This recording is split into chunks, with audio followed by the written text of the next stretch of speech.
jirtu namichi kun kan asirratti haasa'aa jiru ana madaaniiti ishii waganiin dhagaa jirta miti manuma baasteetu akka qoshaashaatti gatteetu manaa baastee ariite san ishumaan siigalee jira miti har'a dammoo maqaa ishii hundi keessanuu warri sagalee kana dhagaa jirtan riikoordii godha tizitaan sa'aatii 24 dabartee jirti onlaayinii irraa baatee jirti ofan ajjeesa jettee miiseejii barreessitee baatee jirti gaafa ishiin duute gaafa ishiin waataati.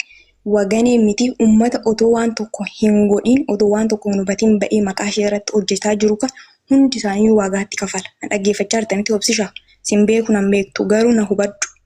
Tizitaan na dhaggeeffachaa jirtanitti maasirajjaa muluu gara keessatti na dubbisi jecha intala ofiitiin na arrabsan ijoolleen jedhaa ta'u haasa'u kana. Intala ofiitiin abbaan nuti shaaruun xaashallee intala laguu laastee hin beekne intala laguu hin beekne irratti ba'ee shaaruun xaashallee jedhee. Shaarumtitti shallitti narraa bahi jedhee karaa irratti baasee waan meeqa siqaa'ee meeqa ishee agarsiise sittaan hima. Har'a dammoo birrii dhabeetiif har'a birrii dhabee uummanni mi'a jala jirtan ijoolleen leemuu daandiin keessan jala jirtu baa dubbadhaa dhugaa dubbadhaa baatu kan boo'e kan miidiyaa irratti boo'ee fi kan kaan ta'e bichaadhaaf murteessaa jirtan hundi keechanuu na dhagaa jirtu miti. Tizitaanii sa'aatii 24 guutuu fedhi onlaayinii irraa baatee jirti. Bilbila ishii qabadhu obsishaa dawwalee amma sittan hima bilbila ishii bilbila Dubaay dhagaa jirtaa miti. Keessan maalluun jedheen nu arrabsaa shaarmuxoota shalloota isin namaa miti harreen maalis isin haa godhu fardi maalis isin haa godhu jedhee nama keessan nu arrabsu sagalee isaa sheeran sii godha gara keessatti na dubbisi. Bilbila biraan qabu malee amma sinan dhaggeeffachisa dhagechaa jirtan miti. Hundi keechanuu asirra teechanii waan hin beekne waan siin galee tokko obsa video bayyariin yeroo information waa'ee namaa dubbatu video bayyariin video bayyaa video baatee turan deetta video si bal'ifnee yoo dhugaa taate homaa waan video bay information jiru waan maqaa pakeetii video barbaanna lakkoofsa haadha keetii na ergime keessananaaf amma waaqayyo beeka keetu kun video no baay'ee hojii naasa kan hojii naasa irratti video baay'ee video bayyiti haasa akka itti ragaa jechuun amma laaltiyya yeroo waa'ee namaa haasamu mana kaata saayirti biyya video baatee haasoitu nibu video baatee anillee ka nama gaafidha inni video adda wala ture video asaa ture inni hojii laalee ta'e saffule isaa saniifu video jasa turre isillee video baatee agarroo mul'attu miyatti tuni please ina faamiliin guutuu video isaa jira naragaa jirtan ani kanan jiru mana haadha tiyyaatii miti obboleessa koo naragaa jirtan mana gandaa keessan ishitti beektee santaa jittaasaa jira kana amanuu dadhabee jechuudha. Mul'adhu cufadhu aanamni si argu mul'adhu cufadhu rakkoo qabu mul'attee asoote cufachuu dandeetta viidiyoo. Isiin fedhii yoo hin qabaanne viidiyoodhaan as ba'uu nagahee isiitii jecha hin bahin yoo ammoo onna beekaa waan qabuu jettee haa Viidiyoon keessan mul'achaa jiraan lafa. Guba sittanii mati zitaa waa takkaa taatu sa'aatii 24 dabarteerti bilbilli ishiin dalaguu yoo dawwalan bilbilli ishiin hin ka'u zitaa waan takkaa taatu olola sobaatiin odoo beette ishiitu xarbeesaa gaarra si teechise ishiitu abbaa horii si godhe ishiitu abbaa manaa si godhe har'a kan akkanatti haasoftee miidiyaa irratti baatee maqa balleessii hagana deemtu kana ishiitu abbaa horii si godhe ishiitu xarbeesarra si teechise ishii. Qoyisini haati teechasini guduufiteen beektu abbaa maaliiti abbaan ilmoo teetitti guduufattee dhiqaatota teetitti guduufattee viidiyoo ji'a jahanarraa warratame dhiqaatota ishee guddisee dhiqaatota ishee maalii godheetoo nama jedhee miidiyaa irratti dhiqaatota jedhee manaa baasee akka qoraafatti nu gate obboleettiin tiyya hangafni balaa isaatiin gizee sadi marzii dhudde sii galee jira miti hijji nama guddaa fi hijji nama xiqqaanu gara fi balaa isaatitti guddaa fi xiqqaani qoshaasha akka qoshaashatti nu laalama ija nama meeqaa birciqqoo dhiqaa shintibeetii gandaa dhiqaa hagam biyyaa bahutti fatanaan an argaa ture natu beeka. Dhagaa jirtan miti natu beeka. Isa bichaa miti gubaan qaba keessa kooti har'a inni miidiyaa irratti ba'eedhaa fi tizitaa waan takkaa taatu hundi keessanuu dhaggeeffadha hundi keessanuu ani dammoo tizitaa waan takkaa taatu isaa jechan biyya Itoophiyaatti deebi'a. Isa balleechuudhaaf jechan biyya Itoophiyaatti deebi'a sii galee jira miti hundi keessanuu dhagaa dhiisas. Tizitaan haa duutumaa rakkoon qabu. Tizitaan haa duutula yaa duutu. Kan ishii caaluu hin jiru. Garuu hojiin hojjete kanaaf hojiin waan biraatiif akka ta'a. Birriin waggaa 8 jecha dhaqisa biraa. Har'a birrii 35,000. Kenoo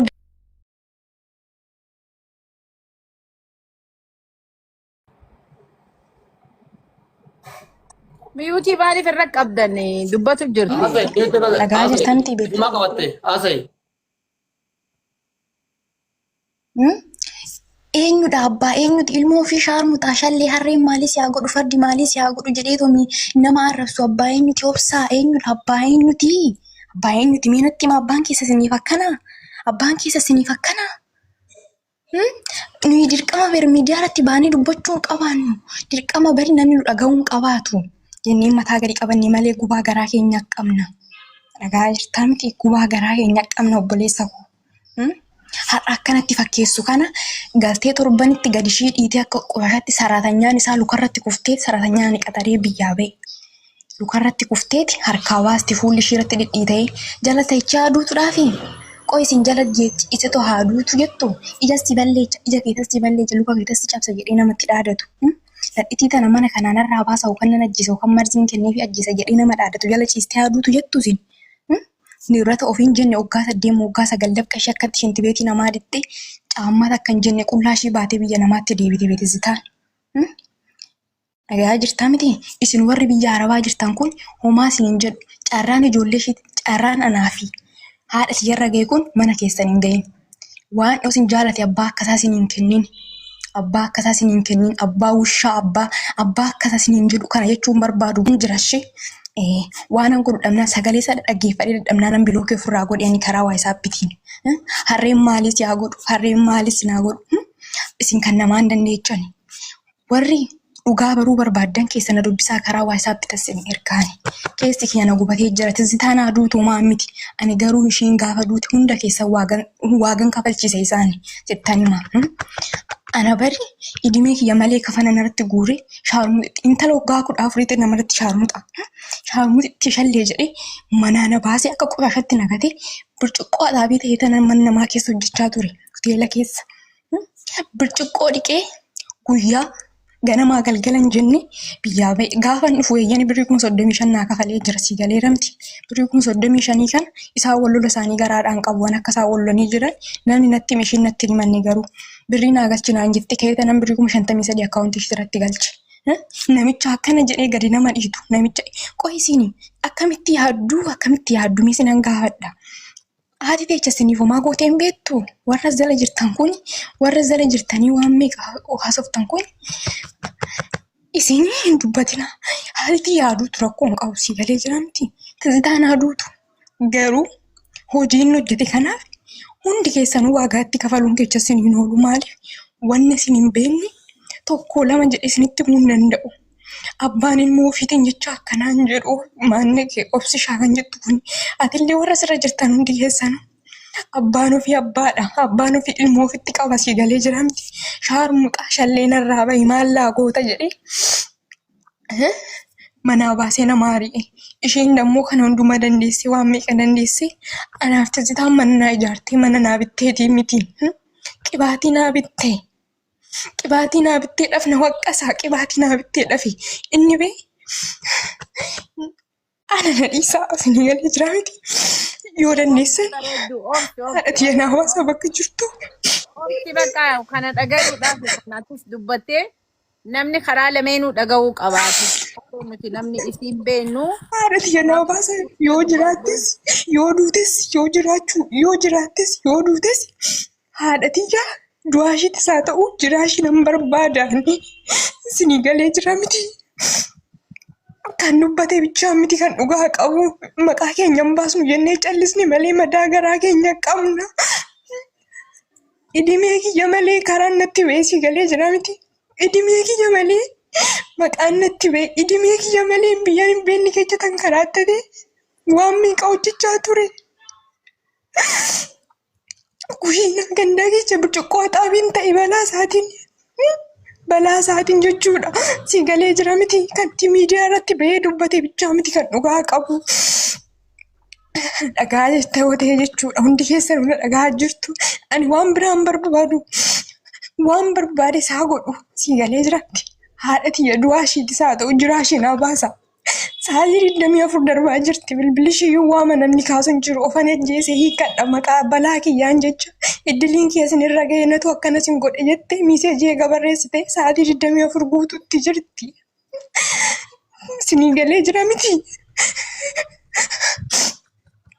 Bo'uun barbaadu immaan kun mul'ifachuun barbaadu si galeera miti garuu Haati tiya waan takkaataatu waagaan si kabalchiisa waganii itti kablibbataallee kan kana dura idimee kiyyaan miti kan jireenya kiyyaan miti kan maqaanatti baastee miti.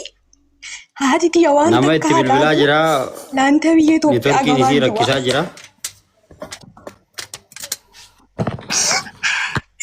Mee ijoollee as jala jirtu ijoollee Itoophiyaa ijoollee biyya keenyaa galchaa laalaa eenyu akka inni itti godhe eenyu akkamitti akka isheen jireenya akkamii akka isheen jiraachaa turte.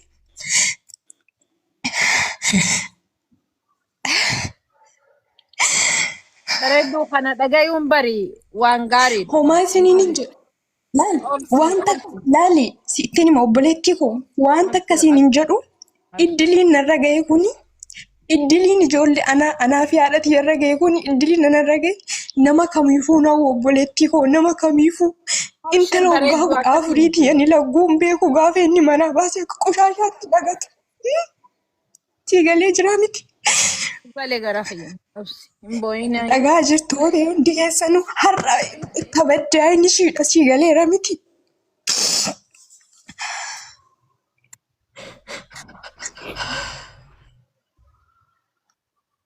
galatoome kana nu ibsu nagaa rabbii isii haa godhu amtuun isiin argatini jechi namaa umaa naman godhuti qabaadhu jabeenyaan as ga'uun kee waan guddaadha. Haadha keetillee taphifadhu.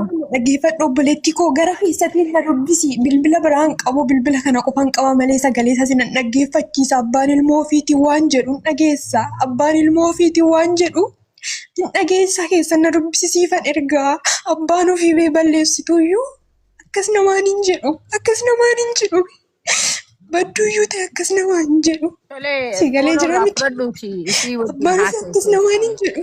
Laali miidiyaa irratti ba'eeti ijoolleen xiyyaa miti diqaaladha abbaa ishiin beeku diqaaladha narraa baasa narraa riyaa jedhee waan meeqa haasee sigaleera miti. Har'a garuu nutu badduu ta'ee nutu maqaan nu ba'e sigaleera miti of gaarii godhe ijoollee leemmuu ijoollee camarrii kan jedhamte galchaa ta'u dhugaa baasa haati xiyya lubbuudhaan jiraachuu ishiin beeku. Obsi. Ini galee jira miti. Hormaata qaba duraan dursa. Ani maal keessa akka hin darbinatu beeka edmee kiyya malee waan meeqa akka hin arginatu beeka balaa isaatti ta'ulleetti. Leetas gabbaayii qooduu. Madaanitti dhiifama wajjiniiniif ayyama malee seenuu kiyya madaanitti waan dubbachuu qabdu yoo lish tasgabbaayiti waan uummataaf jala taa'ee sin dhaggeeffatu kanaaf balaa keessa dhiiba dhabanii maqaa kiyya ታውቂያለሽ እኮ ራስሽ ራሱ ታውቂያለሽ። እኔ ዋን ብራውን በልባዱላ መካኬኛ ሲያባሱ መካኬኛ ስላደጊፍ መናገር ያለብሽን ነገር ይሄ ሁሉ ሰው ቁጭ ብሎ የሚያዳምጠው ስለናንተ ነው። ስራ ፈቶ ሁሉም በሩ ዘግቶ መዳም ቤት የሚሰራውን ስራውን ጨርሶ መተኛት ባለበት ታይም እንቅልፉን አጥቶ ይሄ ልጅም ስራ ቦታውን ዘግቶ ቁጭ ብሎ እናንተን ነው የሚጠብቀው። የእናንተ ስልክ ሲያፈላልጉ በቃ የሱንም በደል የእናትሽንም በደል የእናንተንም በደል ለይቶ አዳምጪ ለይቶ እውነቱ ማጋ ነው ማስታረቅ ካለብን እናስታርቃቸው። መረዳት ካለባቸው እነኚህ ሰዎች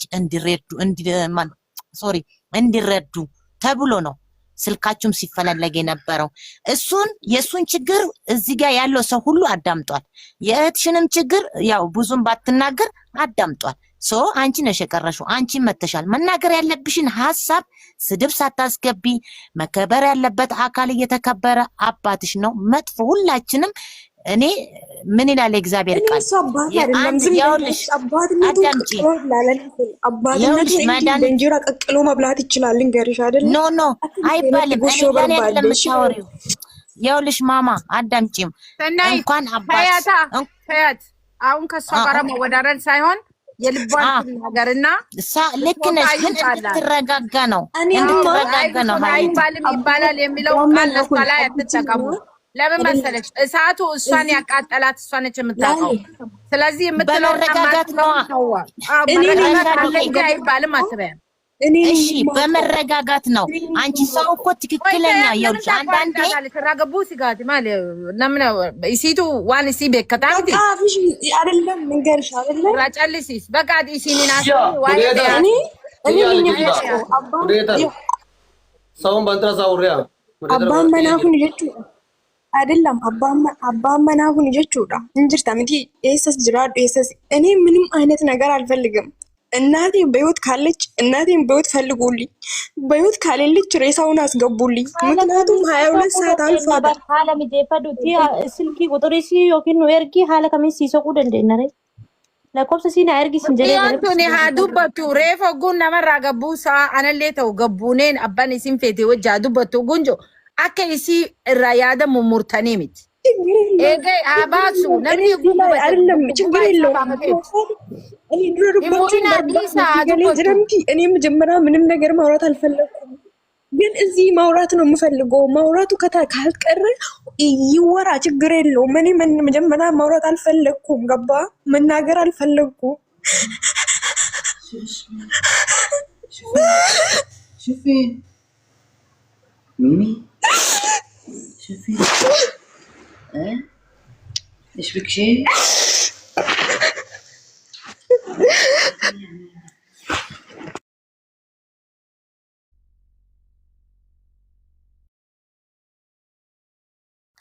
Difama wajjin ati irraa baasi uummata miyuuti irra jirtaati namoota irraa gabbuusiti isii qofa haa dhaggeeffannu. Namni dhaggeeffachuu barbaadan taa'aa kobiliinki godhaa yaada isii haa baafattu. Inni illee miidiyaa irratti waa hedduu dubbatee namni hedduu haasawee fi miti kan dhimma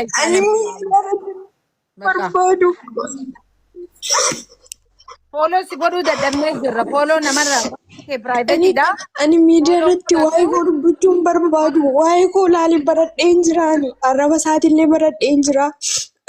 Waanuma hunduma isaatu baradheetiin jiraani. Garuu haati xiyya lubbuu ishiin jiraachuun beeku haadha xiyya naa baasaa. Karaa itti dawwalu dhabnaanan seene laafii kana malee seenuun barbaadu. Ani sii galee jira miti. Isin warri haadha qabdanii haati ilmoo ofiitiin waan gochuu qabdi naaf intala obboleettii kootiif goote waan gooteef harrafamte waan gooteef maallaa goota narraa wayii jeshitan balleecha jedhee haasa'ee beeyin.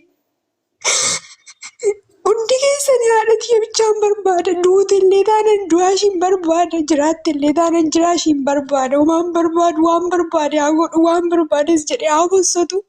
Dhimma saniin qabu harraba isaa duruun baradhee shaarmuu xaashallee maali jedhee naarrabsuu duruun baradheeni. Kanaafuu kana bichaan barbaadan.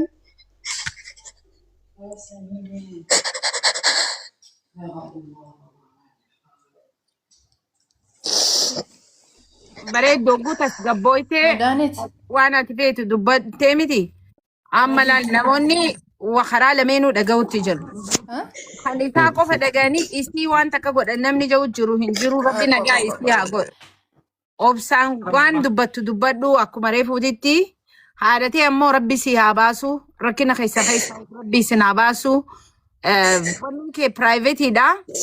Fooloos godhuu hin danda'ani.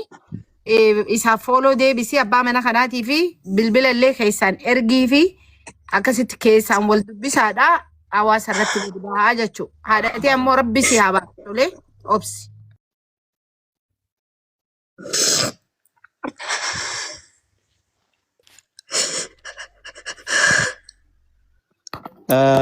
Asirratti tokkoffaa obboleettii koo miira keessaa bahi sirriidha wanti si boochisu dhugaa jiruu fi wanta sirratti badalii sirratti gaheetu si boochisa. Tokkoffaa badima sirratti raawwatame kana himachuufu miira keessaa bahuun barbaachisaadha. Miira keessaa bahi uf tasgabbeessi yoo barbaachisaa ta'e daqiiqaa 10 gadi bu'iiti miira kee tasgabbeeffadhu ol deebii rakkoo takka hin qabu. Manni yoomillee siif banaadha. Inni biraa immoo warra as jala jirtanii fi warra as jirtanillee yoo danda'amee jedhe maaliif namni kumni tokko kun kaasitti wal ga'e kuni jara kana lamaan rakkoo jaarsa fi jaartii iddoo jiru walumatti araarsutu bareeda, walumatti deebisutu bareeda. isilleen immoo badaadha jettee amma isilleen rakkoo inni irraan ga'e himulleen himtullee abbaa isiiti. Abbaan isii immoo yoomillee abbama isiiti. Badallee tahuu jaballee tahuu abbama isiiti gatii taheef haala dandahamuun waan sila haasamuu qabu haasamee barbaachisaa yoo ta'e sagantaa itti godhamee akkasitti inni illee argamee isilleen argamtee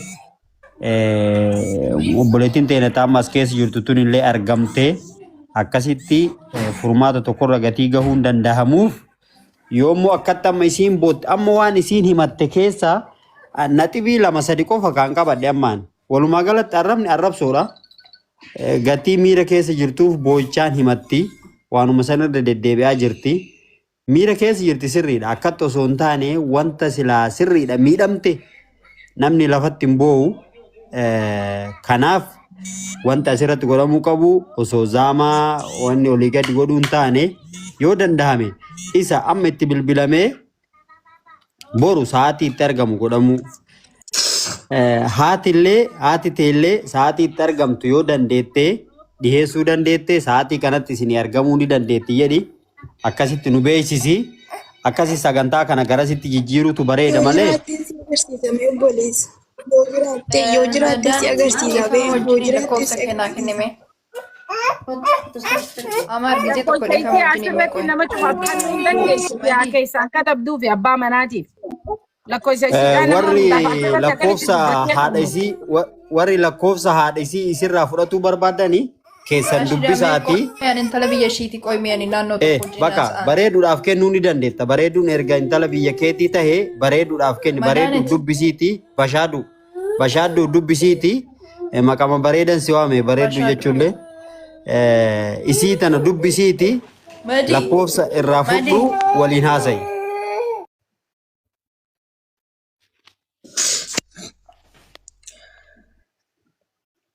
Qoomee gizee takkatti dubbadha madii. Oye. Daanit. Yoo lishe ani micayyoo bullee muti yookaan burqituudha ishee. Buddee. Okay. Madii. Ishee lakkoofsa keenyaatiin keechaan tasgabbaawwan fe'illee ta'u madii. Yoo lishe madii ani siin beekatti na beekis na beeku baadhu. Hundaan nan beekan ishee. Baazarii keetis hundaan nan beekan. Kanaaf lakkoofsa kee keechanaa kenna. Tasgabbaa'ee asirratti boochitis waan inni siin jedhes dubbatteen deebisteen dubbatte gowwaa takka arrabsii lammatta inni of arrabsaadha Oromoon. Waan inni siin jedhe san deebistee asirratti baasteen dubbatte. Waanuma feellee doo ta'ee. Ani baradheen jira. Naagalee nan beekan. Hundaan nan beeka madiyyee.